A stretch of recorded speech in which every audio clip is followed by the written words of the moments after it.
Alright guys, we're working on a 2011 Honda Ridgeline 4-wheel drive. We're going to be doing rotors, pads, and caliper. We already did the caliper on the other side. We're going to go ahead and record this side, show you how it's done. They're fairly simple. The first thing I always do on these is they have this Phillips head screw that's holding the rotors on. You need to get that off. These are sometimes a pain in the butt. So we have the impact. Oh, Jake's got it.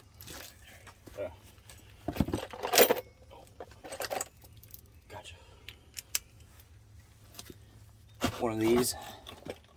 This is an impact driver, and what it does is when you hit the end of it, it basically goes in and it spins. So it helps get these out of here because sometimes they're broke. You don't want to strip them out.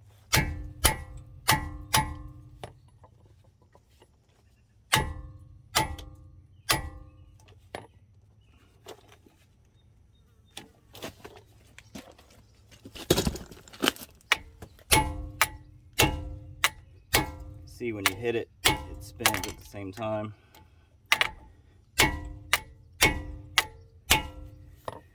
Tell you how many of these I've had to drill out. These impact drivers make them nice. There it is. Alright. So, next step is going to be get these caliper bolts off. We're going to make sure that this needs a caliper first. I'm guessing it does. The other side was seized up. But we need to get these caliper bolts off here. There's one at the top, one at the bottom here. Get both of those off. I think that they are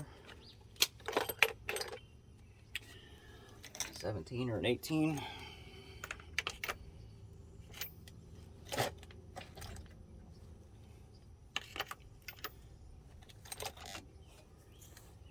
There's 17.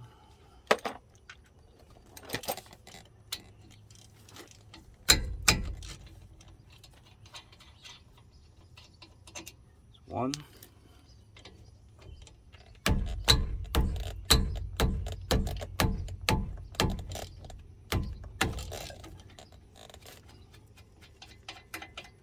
There's two. Pry this out of there. Alright, you can see you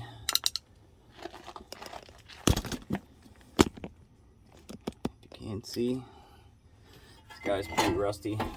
It's all rusted up. So what I'm going to do, I'm going to try to press these pistons in and see if they are indeed seized up, which I'm guessing they are.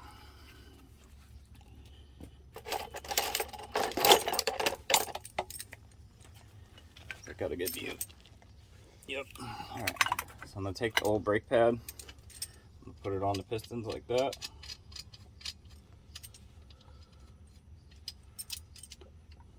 Take my C-channel vice grips. This is what I use. You can use whatever strikes your fancy. This is what I use. The idea here is to put pressure on these so these pistons retract back in there, back into factory settings, so you can replace the pads. So I just want to see if they are seized. And they are indeed seized. They're not budging at all. So if you ever do these and you go to push this piston back in and it doesn't go in nice and smooth with no kind of resistance, then if it does have resistance like this one does, it should just go right in. Then your calipers are seized up, or they're starting to seize up and they need replaced. So that is the case with this one, which we just figured. The other side was the same. So we're gonna go ahead and set this out of the way, and we're gonna go ahead and pull this caliper bracket off. There's a bolt there, and then there's another one right here. Those are 19s, I think. Get you a better view.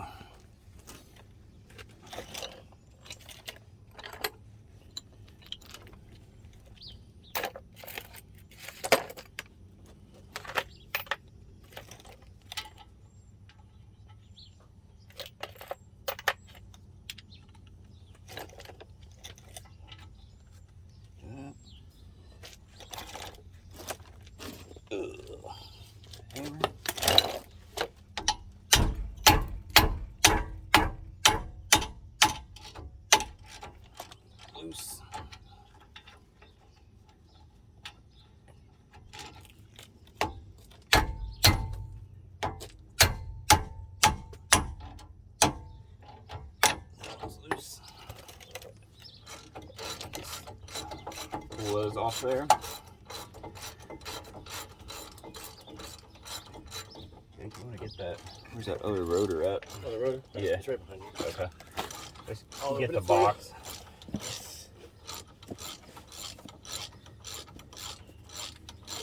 Good screw. We got one.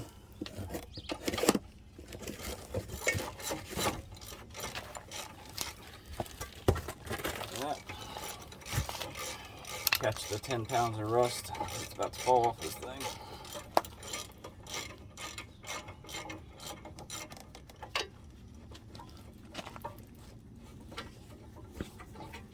There's two. Go ahead and pull our bracket off like so. And we already got our screw out there, so we just need to get this rotor off.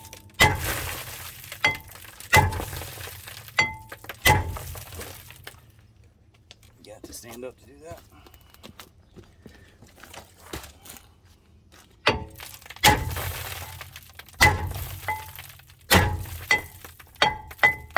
Things on there. No. Oh, maybe there is. There is. Yeah. Oh, there's another screw hidden there. He was under it.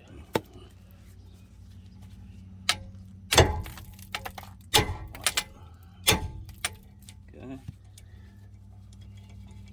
So there is indeed two screws. I didn't see this other one. It was hidden.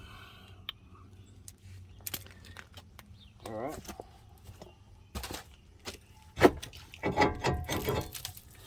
There's a rotor.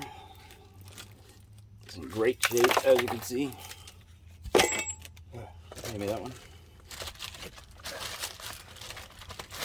Oh, sorry. Let's try to get out there for you. Second, hand me the rotor out of the garbage. All right. So when you put these new rotors in, you got to make sure you line up these new screw holes with the old ones.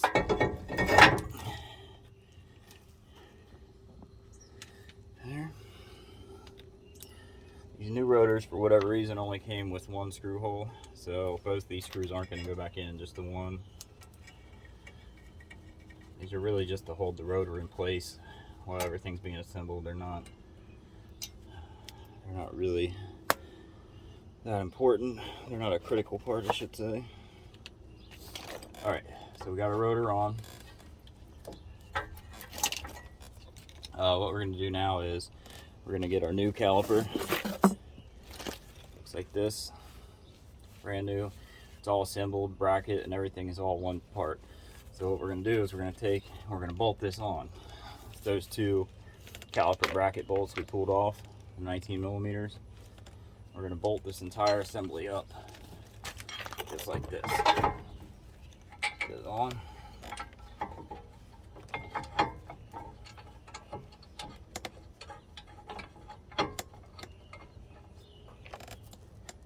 Bolt started.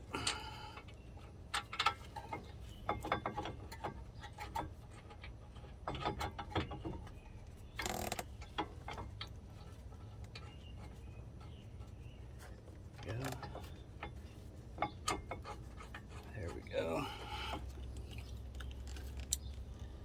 So as you can see, just how the old one came off, these bracket bolts, top and at the bottom somewhere here. Let's just go right back on. This is all one assembly. I'll show you how to reconnect the brake line from the old caliper and bleed this out. Set your new pads in. This is the easiest way to do it, in my opinion. You just bolt the whole assembly on. So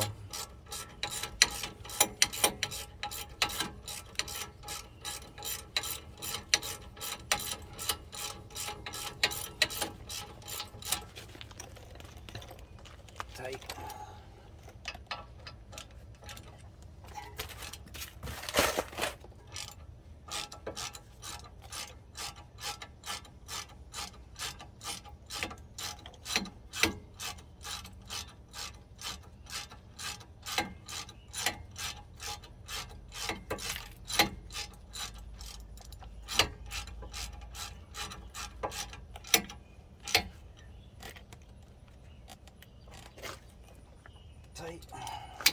Okay. So we got our new caliper. It's a whole assembly. It's bolted up with the bracket. So the next thing we need to do is we need to disconnect this brake line.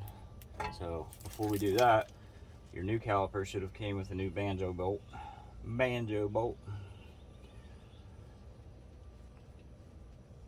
Back here is going to have 2 washers. As you can see, there's 2 copper washers. One is going to go on the outside just like that, and the other one is going to go in between the brake line and the caliper. So we need to get those ready before we break this brake line loose. That brake line is a 14. Make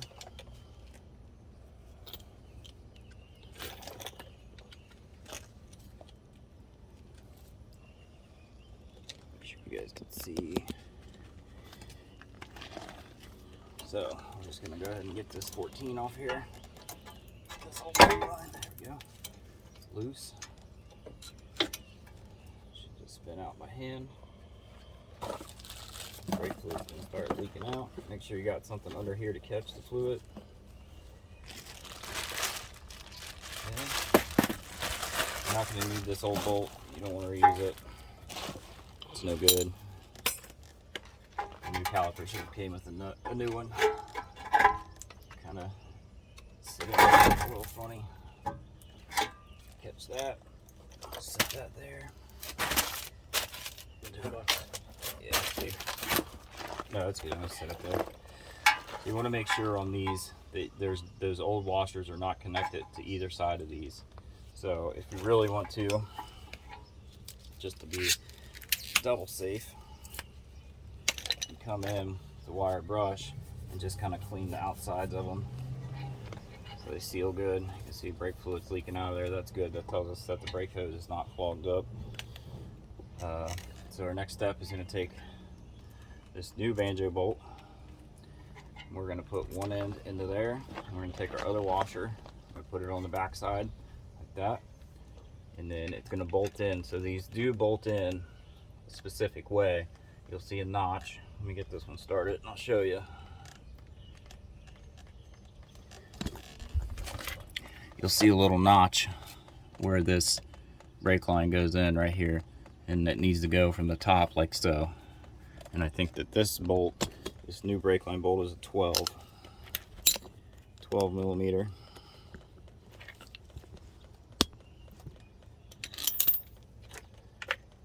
Try to get it before all this brake fluid leaks out.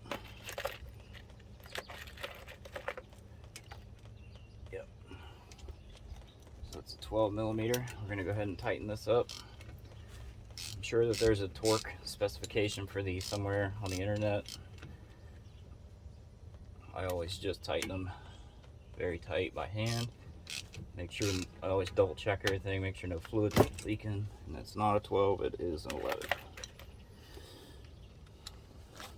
Do as I say, not as I do. Alright, there we go. Tight, it's good. More leaking. Okay. Next step, get this nice and tight. Calipers on, brackets on. We're going to crack this bottom bolt off of this caliper. So this bottom one here should be 17, maybe. Yep. So we're just gonna go ahead, cut that loose, pull it off. What we're gonna do now is we're just gonna flip this new caliper up like this. Just gonna flip up. It's gonna stay like that. Hopefully it won't smash my finger like it did on the other side. We got our new hardware.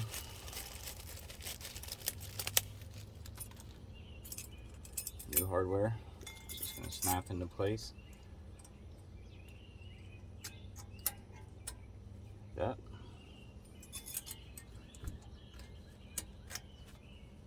That. Okay, that's good. We got our new pads. The orientation on these pads is different. One side, the back side, has this little clip that starts to squeal when it gets close to the rotor. So this goes on the back side.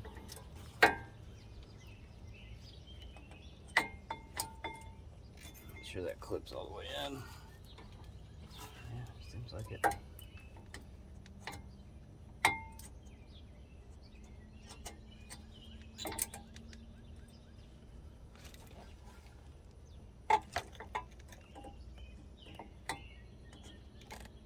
A little tricky sometimes. Make sure that that's in there all the way. It was not. There we go.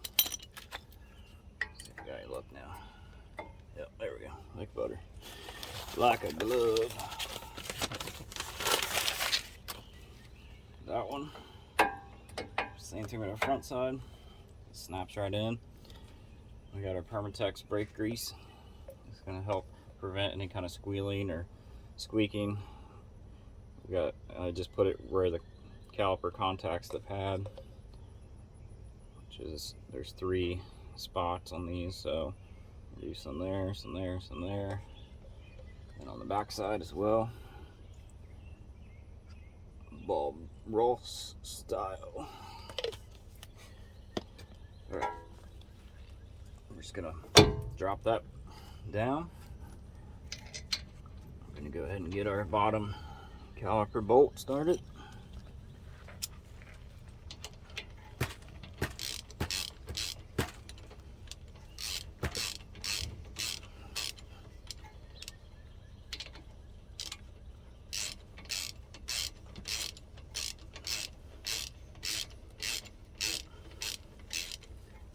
Nice and tight. Okay. Alright, so the next thing we need to do is we need to bleed this out. And I think this is where everybody gets intimidated by bleeding brakes. Sometimes they are a pain in the butt, sometimes, but they don't have to be. This one should be fairly easy. We're going to do what's called a gravity bleed, where everything is hooked up, and I guess the idea behind it is the brake fluid is coming from the top up, so the gravity is pulling the brake fluid down, and we know that this chamber inside of here has air in it, and the brake line, we didn't break any of these lines loose, so there's no air up in this system. The only air is going to be inside of this caliper. So the idea behind it is this brake fluid, gravity's pulling it down, and it's going to pull it down into this chamber inside of this caliper, and we're going to crack this bleeder valve open, and that fluid's going to build up in there, and it's going to push the air out, and this is going to start to drip fluid out of it. Once that happens, the brakes are bled. It's called gravity bleeding. Once the fluid comes out of there, there's no more air inside of this chamber. It's all pushed out by the brake fluid filling up by gravity. So what we need to do is we just need to crack this bleeder valve open, and it's just going to sit for 3-5 minutes, whatever. It usually takes about 5 minutes or so for the gravity to do its thing. It's going to push all the air out. I'll just let you guys sit and watch that occur. Because while that's going on, though, I will explain something real quick. So these calipers, they seize up. There's seals inside of here. These 2 pistons, there's a seal in here, and there's a seal in here. Over time, those seals just go bad, and they eventually just they dry up, or they get rotted, or whatever may be the case, and these pistons just seize up, and that will cause it will cause your brake pads to wear out really fast. Could cause the wheel to lock up. It's no bueno. So if you ever run into this seized up caliper, hopefully this will help you guys get this done.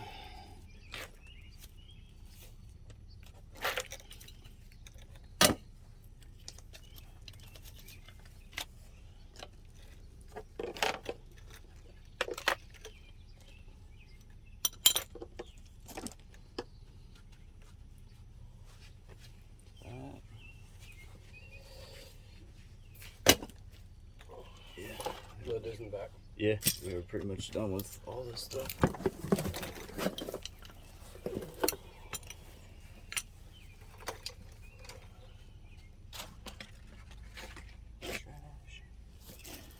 All right, I'll be back.